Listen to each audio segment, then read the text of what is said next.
Rikthehen rreshjet e shiut në Kukës, rreshje intensive priten në të gjithë qytetin. Rikthehen në Kukës rreshjet e shiut pas më shumë se një muaj mungesë. Rreshje me intensitet mesatar nisën këtë mesditë, por deri më tani nuk raportohet për problematika në rrugë të cilat në kohë me rreshje janë në rrezikun e rrshitjes të dherrave dhe gurve. Si pasojë e rreshjeve në Gjinaj të Hasit, një automjet ka dalë nga rruga, por fatmirësisht pa pasoja për drejtuesin e mjetit, i cili ishte vetëm dhe pa pasagjer.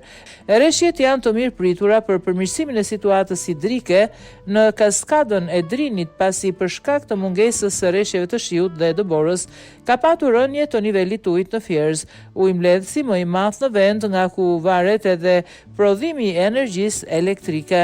Aktualisht niveli i ujit në liqenin e Fierzës është 266 metra mbi nivelin e detit dhe prurjet nga dy lumenjt kryesor, Drini Bar dhe Drini Zi, janë të pakta deri në 80 metra kub në sekond.